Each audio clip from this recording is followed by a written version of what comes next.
All right, good afternoon, Falcon fans. We are here with the Bowling Green State University head coach for men's and women's cross country and women's track and field, Lou Snelling. Lou is the newest coach here at Bowling Green, coming to us from Stephen F. Austin.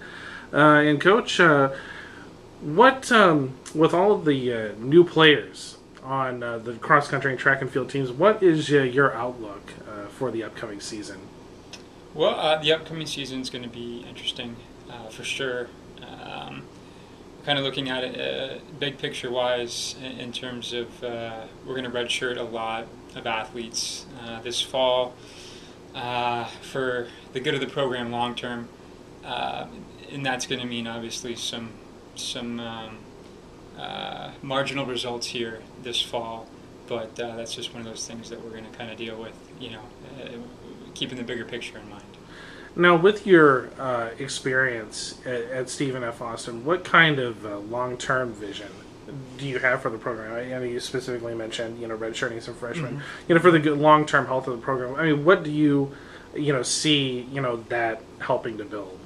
Well, in terms of the vision I have for the program, that's a discussion that I had with the team a few weeks ago, and the big thing it revolved around was, kind of our mission statement, our purpose, and that was being an academically and athletically successful Division I track and field cross country program at the mid-major level. That's our purpose. That's what we're trying to get at. And obviously that's kind of a broad statement when you're trying to boil things down into one sentence. That's kind of the way it goes. But what that should look like long term is Bowling Green being top 3 in the conference consistently in cross, indoor, and outdoor, at the MAC level. It should look like us getting individuals to nationals on a pretty regular basis in those 3 sports. The academic success, extremely important, whether, again, it's team or individual, competing for the highest GPA in the conference and the nation. As a team, and then individually just having a lot of those accolades, come into the girls. So, and then, at the end of the day, it's just about graduating well-rounded individuals. So that's really kind of where our goals go long term.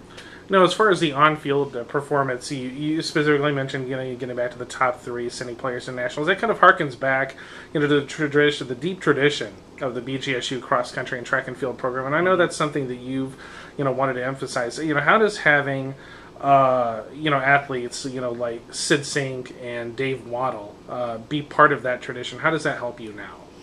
Well, I think from the perspective of, there is this great history here. And to a certain extent, it's hey, the success has happened at Bowling Green. And then you look at all these other things that are kind of going on right now in terms of whether it's the athletic department or the university as a whole or campus. Kind of all together, it's like, well, why can't we be successful here at Bowling Green? There's just a lot of pieces to the puzzle, and history is one of them. Okay, now the first meet of the season is coming up this Friday at the University of Toledo. Mm-hmm. Why don't you tell us just a little bit about Friday's meet? Well, season opener, and as cross country goes, the season opener is the least important meet of the season for us, quite honestly. We're just going to go out and get this first one under our belt. Like I said, you're going to see a lot of athletes not in a uniform, running unattached there. It's just one of those things in terms of being able to start practice at a certain point. That's why we have to get this meet in here September 2nd at Toledo. So, but the other thing is that's where the NCAA regional meet will be held the end of this year. So we get to preview the course and get to see what to expect. Will there be any other teams besides BGSU and Toledo at the meet? Eastern Michigan will be there, okay. So we'll see those 2 schools from the MAC. Now, on the women's side, you actually have a very tough competition. Is Toledo just today was announced as number 2 in the preseason rankings for the Great Lakes region.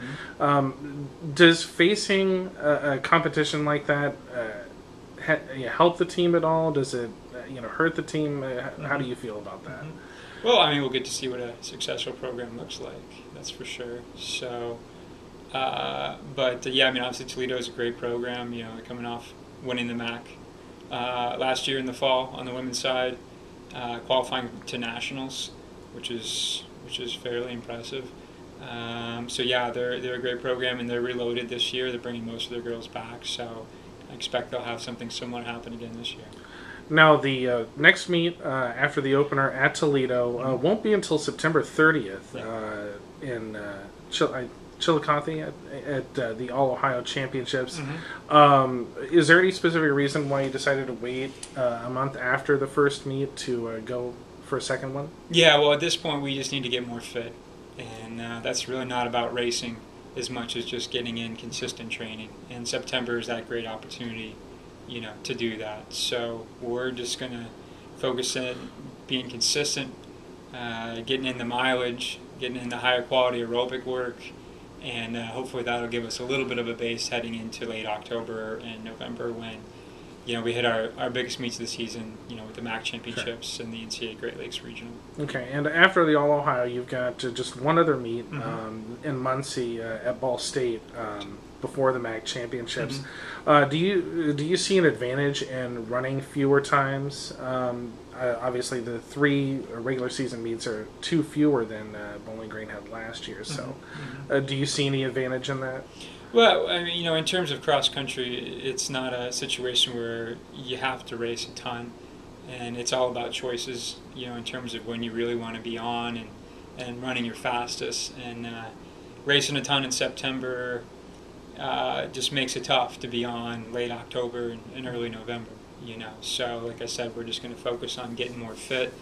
We'll have our 2 higher quality meets before we get in to the MAC championships and the Great Lakes regional meet, and you know, you look at programs around the country, you know, particularly top 25.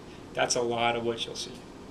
All right, well, Coach, I want to thank you for your time. Good luck on Friday, and good luck for the rest of the season. Thank you. Roll on.